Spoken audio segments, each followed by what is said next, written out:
வணக்கம். நாவன் அகாடமியிலிருந்து செந்தமிழ் பாவை. இன்று நாம பார்க்க போகிற வகுப்பு என்னவென்றால் வாண்ட். வாண்ட் அப்படின்னா வேண்டும். இப்ப இந்த ஸ்லைட் பாருங்க. ஐ வாண்ட் அப்படின்னா எனக்கு வேண்டும். மை மதர் வாண்ட்ஸ் அப்படின்னு சொல்றீங்க அப்படின்னா என்னுடைய அம்மாவிற்கு வேண்டும். அப்ப இதுல பாருங்க, ஒரு இதுல வாண்ட் கொடுத்திருக்கேன், இன்னொரு இதுல வாண்ட்ஸ்னு இருக்கு. அப்ப இதற்குரிய ஆங்கில இலக்கணம் என்ன? அதே போல இந்த பக்கம் பாருங்க, I want to, I want you டுன்னு 3 ஃப்ரேஸ் கொடுத்திருக்கேன்.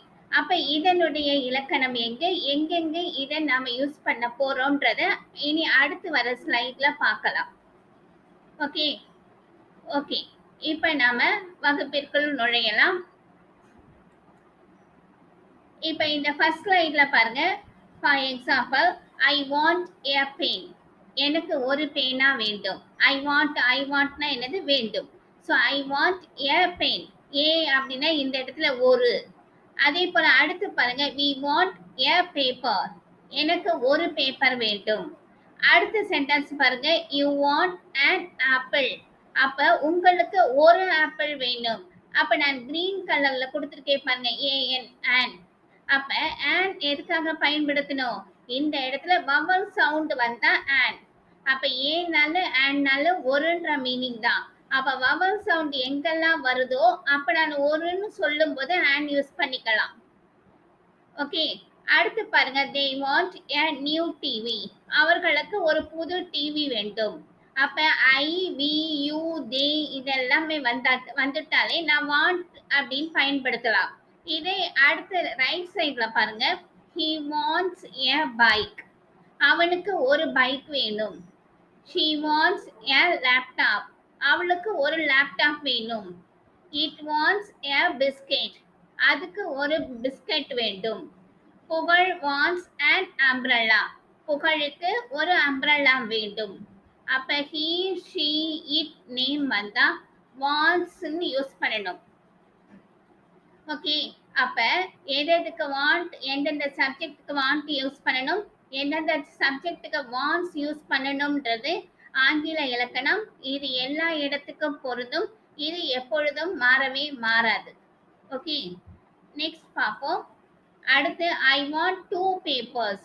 போன ஸ்லைட் வரைக்கும் ஒரு அப்படின்றதுக்கு and யூஸ் பண்ணீங்க.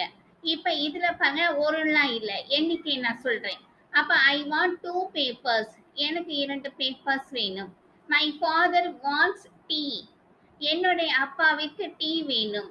அப்ப டீன்னு சொல்லும் போது அந்த முன்னே எந்த ஆர்டிக்கிளும் கிடையாது பாருங்க. ஏ போடல, and போடல, அல்லது எண்ணிக்கையும் கொடுக்கல.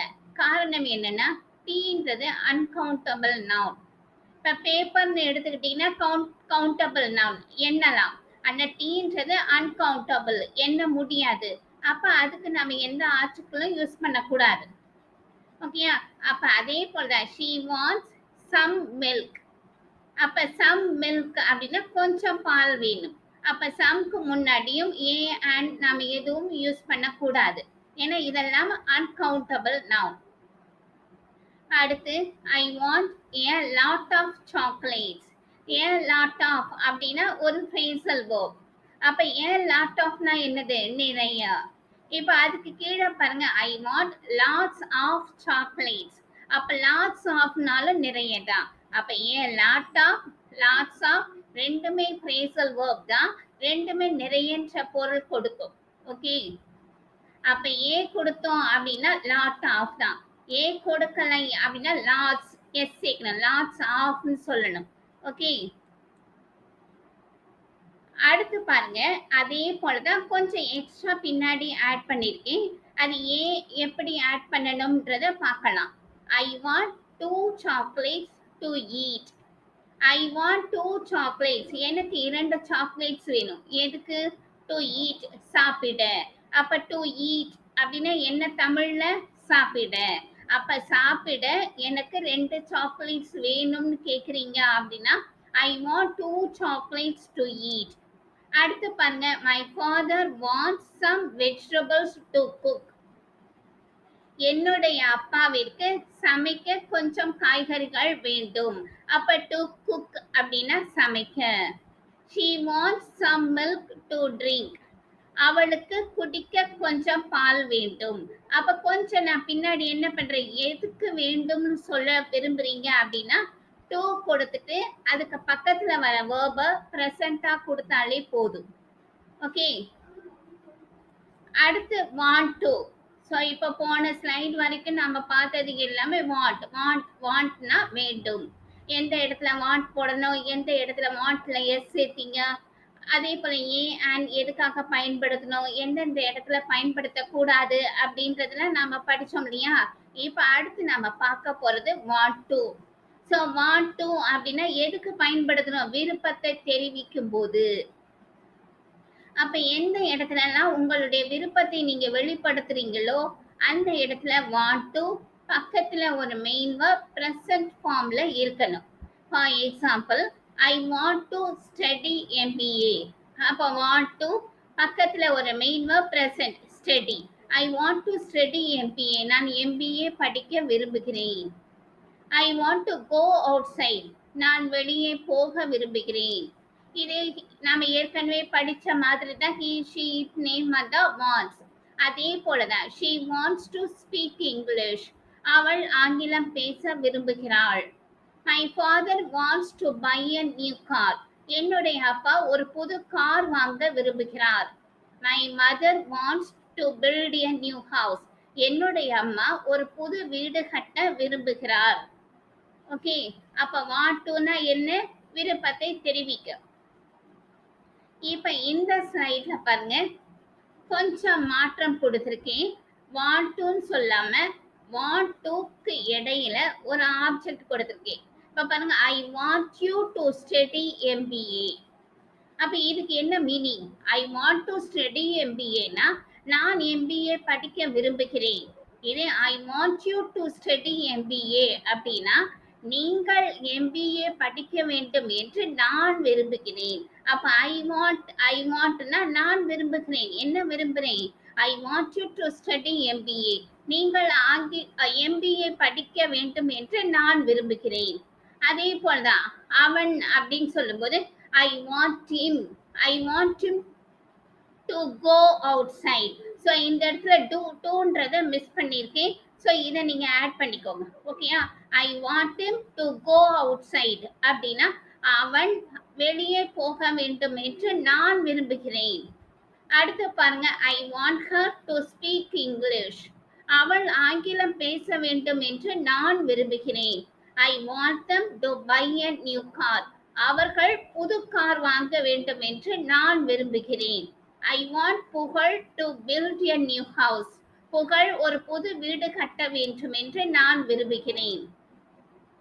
அப்ப இந்த இடத்துல என்ன செய்யணும், him அப்படின்னா அவன், her அவளை அவளால் அவளுக்குன்னு பொருள் வரும், them அப்படின்னா அவர்களை அவர்களால் அவர்களுக்குன்னு பொருள் வரும்.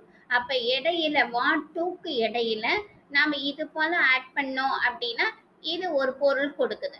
ஓகேயா, அடுத்து அதே போலதான் போன ஸ்லைட்ல பாத்தீங்கன்னா எல்லாமே ஐ வாண்ட்னு சொல்லியிருந்தேன். அது எல்லாமே என்னுடைய விருப்பம். இந்த இடத்துல ஐக்கு பதில தேர்ட் பர்சன் கொடுக்குறேன். So my father wants me to get high marks. அப்ப என்னுடைய அப்பா விரும்புகிறார், மை ஃபாதர் வாண்ட்ஸ் என்ன விரும்புகிறார், my father wants me to get high marks, நான் அதிக மதிப்பெண்கள் பெற வேண்டும் என்று என்னுடைய அப்பா விரும்புகிறார்.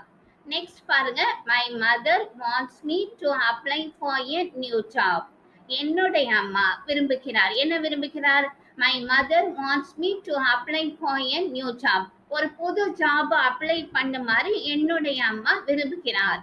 அடுத்து she wants you to go abroad. So extra அந்த இடத்துல ஹவுஸ்னு இருக்கு. ஸோ அதை எடுத்துங்க, அதை டெலிட் பண்ணிடுங்க, அதை நான் கவனிக்காம விட்டுட்டேன். ஸோ அதனால அந்த இடத்துல ஹவுஸ் வராது. So she wants you to go abroad, நீங்கள் அப்ராட் போக வேண்டும் என்று அவள் விரும்புகிறாள். ஓகே, ஸோ இதுதான் இந்த ஆங்கிலத்தை பொறுத்த வரைக்கும் வாண்ட் எங்க பயன்படுத்தணும், வாண்ட்ஸ் எங்க பயன்படுத்தணும், வாண்ட் டுனா என்ன, வாண்ட் டுவோட சென்டென்ஸ் ஸ்ட்ரக்சர் எப்படி இருக்கணும், அதே போல வாண்ட் டுக்கு இடையில நாம ஒரு ப்ரொனவுன், ஒரு ஆப்ஜெக்ட், ஒரு கொடுக்குறோம் அப்படின்னா அப்ப அது எந்த சூழல்ல எப்படி பயன்படுத்தணும்னு தெரிஞ்சுட்டாலே போதும். நாம இது போல உள்ள வாக்கியங்கள் நிறைய பேசலாம். ஓகே. ஸோ இதே போல நீங்க வார்த்தை அமைக்கலாம். காமெண்ட் பாக்ஸ்ல டைப் பண்ணுங்க. Okay. frame similar sentences and drop your answers in the comment box. So இந்த வகுப்பு உங்களுக்கு நன்றாகவே புரிந்திருக்கும் நம்புறேன். இது நன்றாக புரிந்தது என்றால் லைக் பண்ணுங்க. அதே போல ஆங்கிலம் படிக்க விரும்பும் உங்கள் தோழர் தோழியர்களுக்கு ஷேர் பண்ணுங்க. நீங்க இந்த சேனலுக்கு புதிய வரவு என்றால் சப்ஸ்கிரைப் பட்டனை கிளிக் பண்ணுங்க. கூடவே பெல் ஐக்கான் ஆலையும் கிளிக் பண்ணிட்டீங்க அப்படின்னா நான் போடுற அடுத்தடுத்த வீடியோ உங்களுடைய பார்வைக்கே வந்துவிடும். நன்றி. விடைபெறுகிறேன்.